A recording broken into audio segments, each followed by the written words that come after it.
Coming up next on Activate Live, catch up on the latest news with the Machinists Union and organized labor.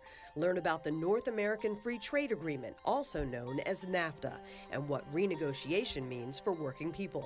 We'll also talk to Carlos San Miguel to get an update on IAM disaster relief efforts. That's next on Activate Live.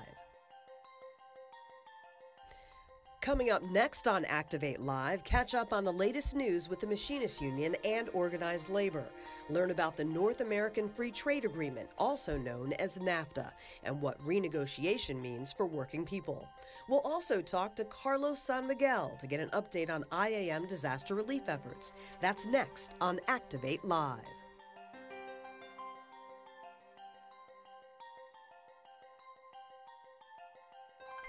Activate your voice. Activate it now. Live from Maryland, this is Activate Live.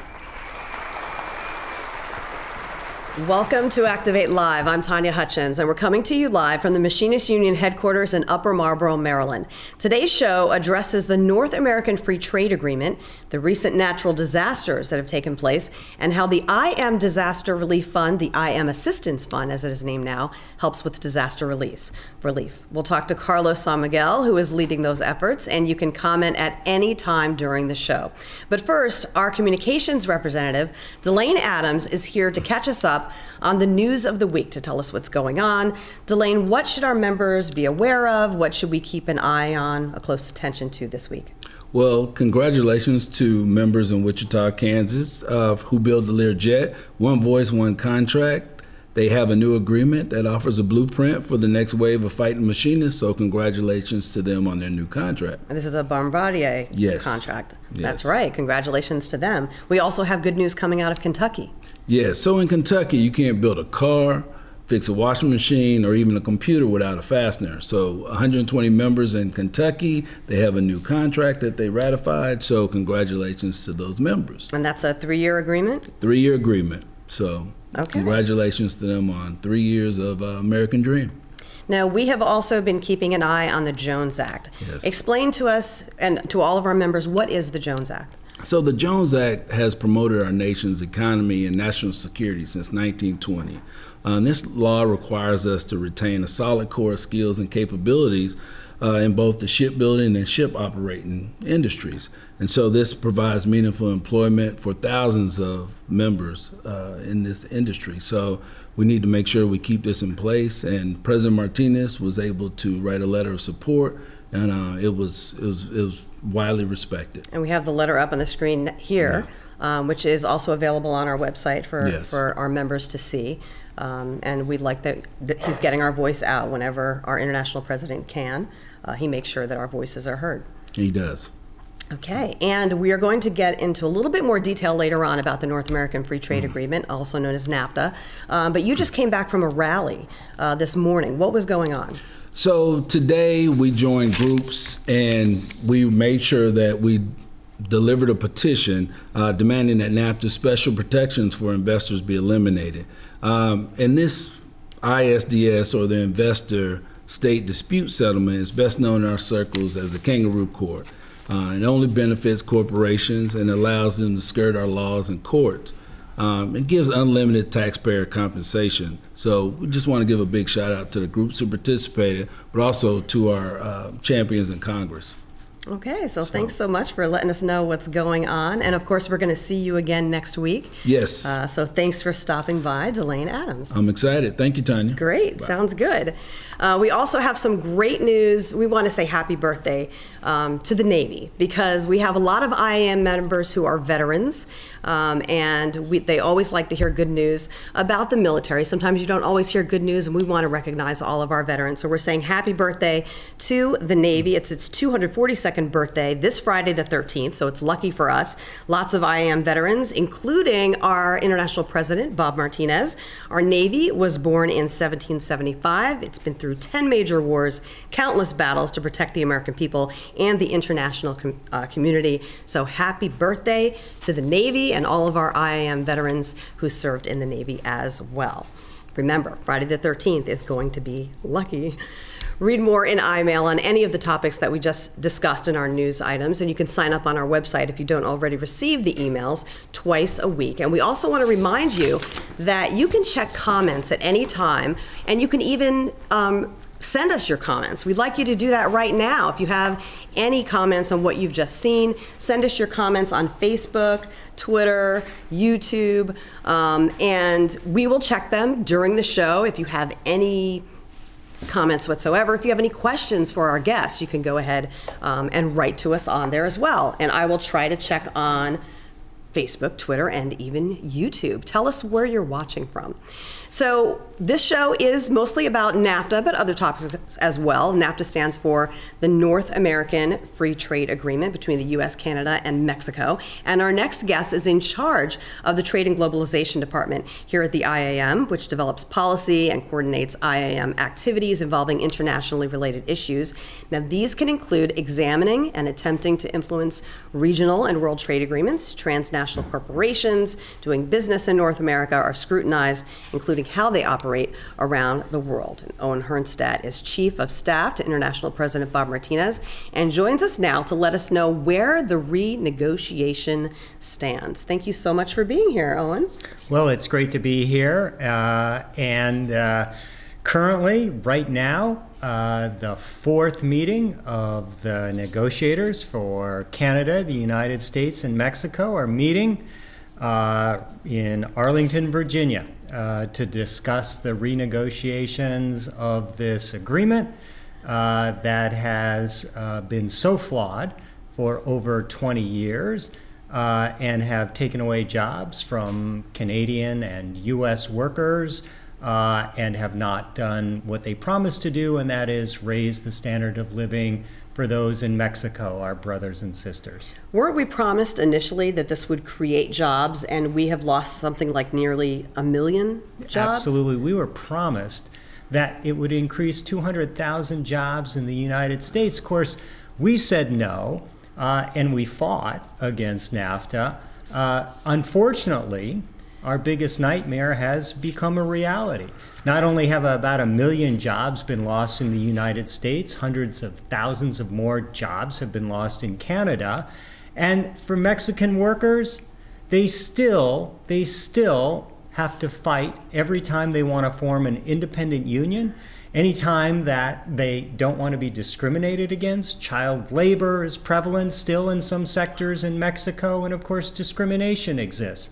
And all of these are documented by our own United States State Department in their country reports on human rights every single year. And that's hard for us to imagine, child labor. I mean, something that ended decades ago in the United States. It's outrageous. And so is it outrageous that one can't even form an independent union on most occasions in Mexico, and that wages are still so low. And a lot of people have said that's why some goods that are being made in Mexico are so low. And in fact, even in the aerospace sector, which is near and dear to us and our members and our national economy and the national economy of Canada, face a lot of companies in Mexico trying to get work that would be performed by our members in Mexico because of that low labor cost that's created in Mexico by the failure to honor fundamental human rights. Now, you mentioned Canada. We had some surprising news. A lot of our members were surprised, but why should we be? Justin Trudeau came out, and he actually had a proposal that's something that we've been fighting for, and lots of unions have been fighting for, that talked about right to work laws in this country. Tell us a little bit about what Canada is asking. Well, one of the things that we've been asking for a long time in the U.S. and Canada, our brothers and sisters in Canada and the U.S. have been demanding, is that any trade agreement be a fair trade agreement, which means that countries need to honor internationally recognized labor standards set forth by the United Nations International Labor Organization. And it outlines freedom of association, the right to organize, and the right to collectively bargain. So we've made that demand for many years now, and it has continually been rejected by negotiators. Lo and behold, Canada's negotiator, negotiators put forth a provision that talks about ILO conventions, the need for a country to accept and acknowledge them through ratification, and an end to things like right to work. What kind of reception has this been getting since Canada made this request, this demand? Well, it's quite amazing, and it also supports and vindicates what we've been fighting for all along, that right to work is really nothing more than right to work for less. It has to do with union democracy, and it has to do with how employers manipulate employees to keep them from actually joining a union. Yeah, it sounds like a good thing, but it isn't. Absolutely. What's next, first of all, and how can our members help? Our members can help in a variety of ways. First of all, the negotiations are still continuing. So there's still time for our members in the U.S. and in Canada to reach out to their negotiators. For the U.S., it's the United States Trade Representative's Office, ustr.gov, to reach out and let them know we need strong labor rights. We need the elimination of this investor-to-state dispute resolution mechanism that gives corporations greater rights than most people do. We also are demanding strong rules of origin that make sure that things are made by workers who are actually in the United States and Canada and in Mexico, as well as a variety of other things like those strong labor standards. They can also contact their congresspeople and their senators immediately to say, we just don't want a renegotiated NAFTA that is merely tweaking the edges. It needs to be a dramatic change that puts workers first and foremost in the United States, Canada, and Mexico.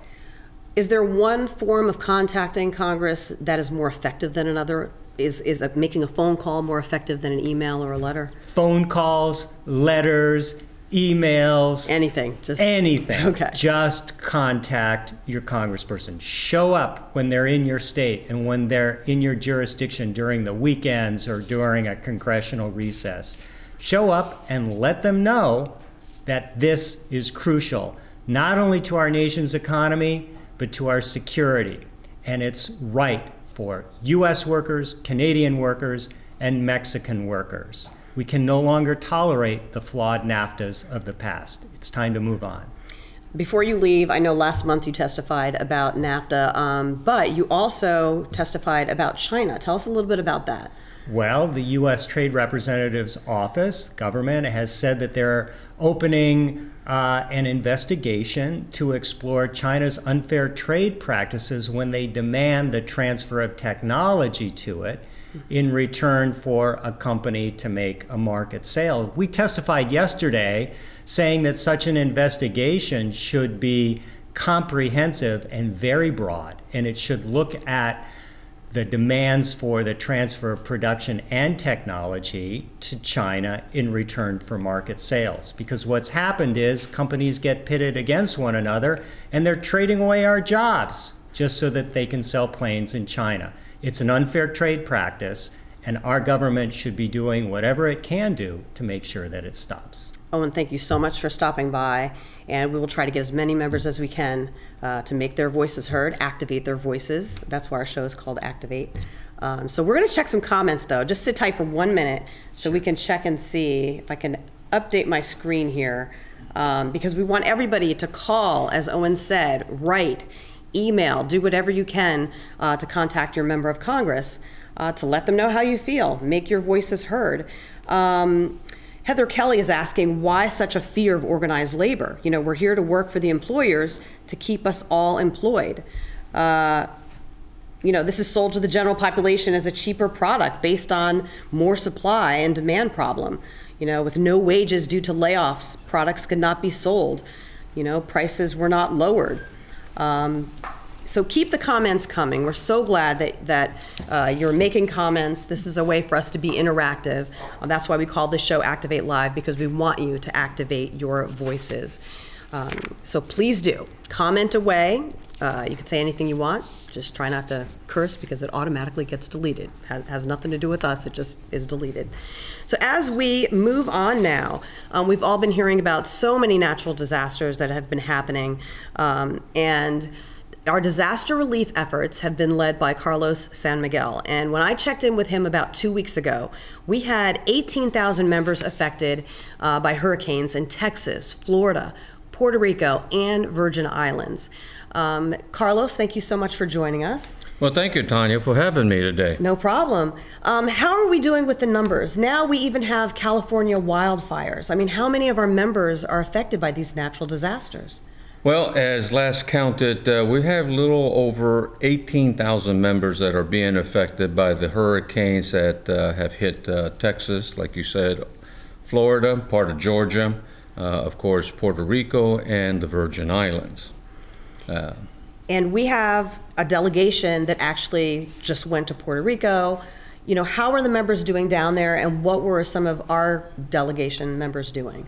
Well, as you stated, the delegation departed from Newark, New Jersey last Wednesday on a United airline that was arranged for us to take 300 volunteers that are heavy equipment operators, drivers, construction workers, plumbers and stuff to rebuild the country, and along with 31 pallets of food and water. And we have a picture of them right on the screen here, some of the members. Right. We do have two of our very own members that went over to Puerto Rico. Our Eastern Territory Chief of Staff, Juan Negron, went with the delegation last Wednesday. And from our organizing department is Grand Lodge Representative Macario Camalinga. Both gentlemen have worked with us many times over in Puerto Rico and know the area. So they're over there right now assisting our members, trying to submit the claims for the damages that our members there have received. And here are some photos of them, so you can see, you know, they're hard at work. Look at all the people that are there, but they're really getting hands-on. Like you said, heavy equipment, carrying things. Puerto Rico needs all the help that it can get right now, and you can see some of the places where they were staying for some lodging there. What else do you want people to know in terms of how they can apply? Let's say somebody hasn't had a chance yet to apply for assistance. What is the process? Well, the process is to contact the business rep, because that's normally the first individual that any member has in contact with. The business reps, and we'll just use Puerto Rico as an example, Chief of Staff Negron and GLR Camalinga have forms with them already. They're actually going and seeing members. They're filling out the information on the sheets, explaining in detail what is damages that they have received to their homes. Now, because of the electrical power system down there and the lack of communication that we have, we've implemented a system that Juan and Macario will be able to fill out the paperwork, verify the damages. They're going to take a photograph of the form and send that text to me so that I can start processing it. Once I receive it, what I then have to do is put that together in memo format and send it over to the General Vice President of the Southern Territory, who gives me the authority to be able to provide them with any type of assistance. Now, you have to remember, we're here to serve our members, but we have to have steps in place. So once I receive that paperwork back from GVP Blondin out of the Southern Territory, then we have steps here in the building that has to be taken care of. It has to go through the resident GVP, Ricky Wallace, who is actually in charge of the IAM assistance program. I merely assist. Once that is completed, we send it down to accounting, a check is cut, then the final step would be to get a letter that is made out to each individual who has received damages from the International President, Bob Martinez, explaining the fact that the only reason our members are getting assistance is because of the donations that are provided to them or to the IAM assistance program by our members themselves. This money does not come out of the general fund, and it doesn't come out of union dues. And let's tell people how they can donate, because if you're interested in donating, they can apply even by text message. You can send a text message to IAM Help to 55,000. So just type in 55,000 as the phone number, and then in the text, the message itself, just write IAM Help. And every little bit helps, doesn't it? Every little bit helps. What I want to say to all our members out throughout the IAM, the federal employees, transportation, is that every dollar that you're donating has been amazing. As we have a very low account as it is, we have spent more than $150,000 in claims as of today. I have probably on my desk right now around another 150 claims to submit. I'm fortunate enough that as our account dwindles down, we get these enormous contributions from our members that are given. And currently I have $203,000 remaining in our account. And just a wonderful shout out to District 141 that has just raised $250,000. Wow. Which is my understanding is the largest contribution ever made to the IAM assistance program. So that is going to put our program or our account at $400,000. What people do not realize, what our members don't realize is this money that is being donated keeps us from having to go into our general fund. And that makes us even more secure as an IAM union. And we can help more people this way. Exactly. You know, because we're not done yet. This delegation we just sent to Puerto Rico, they haven't even begun to scratch the surface. They can't even get to half of our members. And we do have nearly 500 members in Puerto Rico, and unfortunately, we haven't even been able to touch the surface in the Virgin Islands. How much money is available to each member? Well, if your home is totally damaged or it's flooded out, like most of our homes have been, and you cannot stay in your home, you're entitled to $500. If your home is damaged and you're able to remain in your home safely and securely, then we're able to provide only $250. If you happen to live in an apartment, this is where it hurts because, you know, the lack of funds that we have, we can only permit $100. Unfortunately, we can't pay for vehicles that have been submerged underwater or for the loss of electrical power and the loss of food. So unfortunately, those items can't be paid for. But I'm sure everything is appreciated. Every little bit helps. And I'm sure there's no minimum if somebody wanted to donate $5 or $10. Exactly. It adds up. Every penny helps. Okay. Well, thank you so much for stopping by, Carlos. And I understand that there's a fundraiser coming up. So we're actually going to swap seats with Carlos. And before we do that, I'm going to remind you that you can comment on our Facebook page. You can send us a reply on Twitter, send us a comment on YouTube as well. And just let us know what you think. Have you donated? Spread the word for us, please, to text IAM Help to 55,000 if you would like to donate. So thank you so much for being here. Thank you, Tanya. That is great. So I'm going to check one more time on our comments here. And we are getting people who are texting in IAM Help to 55,000. That's IAM Help to 55,000. Every little bit helps.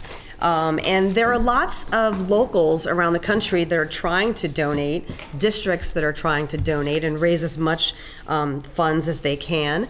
And we actually have two very special guests. We're going to do them one at a time. We have Scott Geyer, who is president of NFFE Lodge 1429. Is that correct, Scott? That is correct. That is correct. Okay. So when you heard that help was needed for this fund, what did you decide to help do? Well, we decided to have a charity ride for the disaster relief fund. So, and this is a motorcycle ride, right? Yes, it is. And between not just our union, my union, but the other local at Letterkenny Army Depot. So it's a way to bring both our unions together, you know, and then not only that, but it's going to help other IAM members. When did you know that you had to do something? Like, when was that moment that you knew you had to? Well, we've been planning a ride for some time, And then here just recently, we had Bridget Fitzgerald come up for a membership drive. And she suggested we do a benefit ride. So what better way to get riders together and have a good time. Okay, tell us the date and where will the ride be? This will be happening this Saturday, October 14th. We'll be starting out in Fort Loudon from the Milky Way restaurant, and we will be riding over to Flight 93. And that's Pennsylvania, right? That is Pennsylvania. So that is so wonderful that Scott came more than 2 hours from Pennsylvania to come join us and tell us all about this motorcycle ride. Is there anything else you want people to know? Well, we'll be having a 50-50 on the way back, and we'll stop for dinner at, I think it's in Breezewood. We'll be Okay. stopping I've been in at Breezewood. At a Gateway. That's right. They invite us to stop in and have dinner, so we'll be doing a 50-50 there. So you may get people from other states because they We're know that hoping. Breezewood Travel Yes, Center. I hope so. That's great. Oh, thank you so much. Well, I hope a lot of people show up for it. And we're actually going to swap chairs again. We're going to go ahead and we're going to switch seats. Don't forget, send us your comments on Facebook, Twitter, and YouTube. And you can go ahead and find out how you can get involved in this ride. So we have lots of comments coming in. We've had people also asking if the IM is donating to disaster relief tax-free. Carlos is still in here, so I'm going to look at him.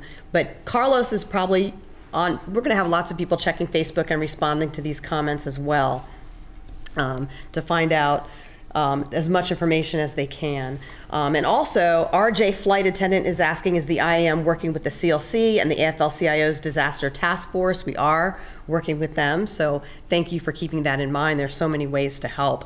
Now, we have swapped seats. We played musical chairs, and we have Chuck Bickery here now. Chuck, where are you from? You're the Vice President? I'm the Vice President of NFFE Local 1442 out of Chambersburg, Pennsylvania. Chambersburg, Pennsylvania. Letterkenny Army Depot. Now, how did your local get involved with the upcoming motorcycle ride coming up this Saturday? Scott and myself had discussed we ought to do a motorcycle ride. We heard about the disaster relief. We thought it was a very good cause. What better cause than our fellow union brothers? How did it make you feel to see all of these natural disasters happening just so close together? That's tough. It's tough. Anytime bad things happen to Americans and to anybody, it breaks my heart. Yeah, it's really tough to especially see, someone always knows someone else. Yes. That it's affected. Yes, I have family that lives in Florida, and they were fine, but we're all connected. Well, I'm so glad to see that you're putting this bicycle ride on. Tell us a little bit more about it, where it's beginning, what the route is, just to give people an idea, again, if they're just joining us, of where it's starting. As Scott said, we're starting in Fort Loudon, Pennsylvania. It's right along Route 30. We're taking scenic Route 30 from Fort Loudon the whole way to Shanksville.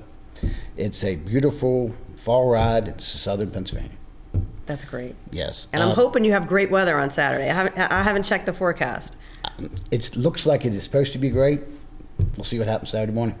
Excellent. Okay. Anything else that you want people to know? It's not too late to show up? No, it's not too late. Just we're looking for kickstands up at 11 a.m. We're going to start registration around 9 a.m. So if you're in the area, want to come, you're more than welcome to come. And it's not that far. I mean, you came down in about 2.5 hours. Exactly. So people from surrounding states around Pennsylvania can still make it. Everybody's welcome. Where do you be riding? Will you be riding? Yes, ma'am, I will. That's great. Well, thank you so much for you. coming all this way. Is there anything else you want people to know about the ride?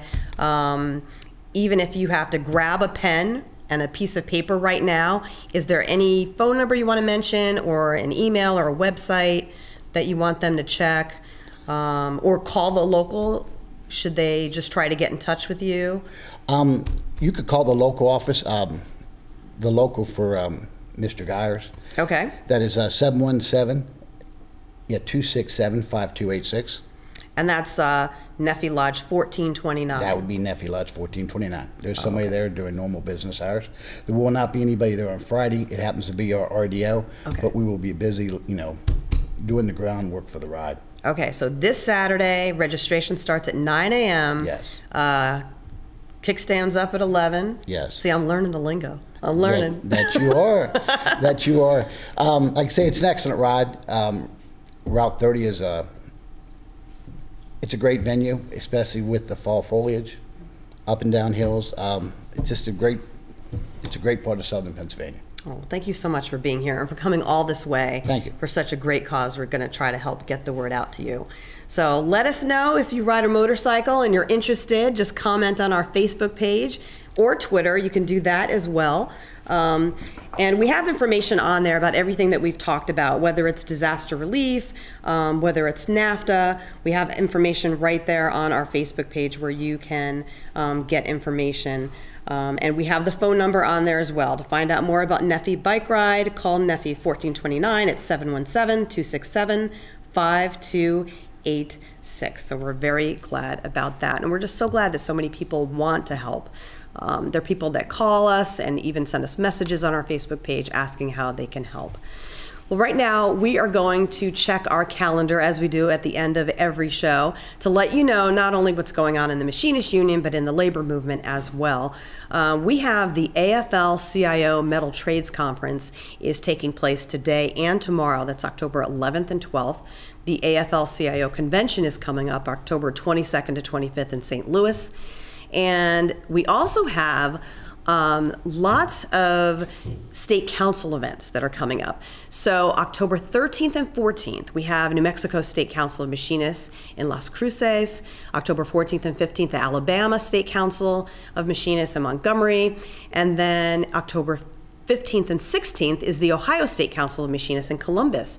Go Bucks, OHIO. I just had to throw that in there. The Tennessee State Council of Machinists in Nashville is taking place October 20th to the 22nd.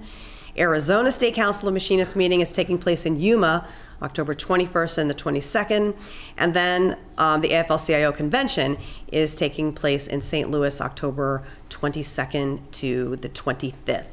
And then next month, we have a lot of Guide Dogs of America events taking place in Las Vegas, Nevada, November 16th to the 18th. We have the Sporting Clay event happening on November 16th, along with the Hogs for Dogs motorcycle ride. Then on Friday, November 17th, you can play in the annual Guide Dogs Charity Golf Tournament. And Saturday night, November 18th, the 37th annual William W. Wimpesinger Charity Banquet will be a bit different this year because they're doing a tailgate party. I love it. Like just casual, I don't have to dress up. Guide Dogs of America provides guide dogs and training free of charge to blind and visually impaired people in Canada and the United States. And the Machinists Union helped to get the organization started after one of our members asked for help to get a guide dog. So this is one of our favorite charities, our favorite charity, we like to say.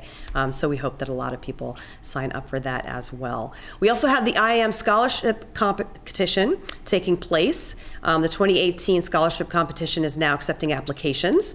The deadline is February 23rd, and it will be here before we know it. So get those applications in if you're an IAM member or a child of an IAM member. For more information, you can visit our website, goiam.org.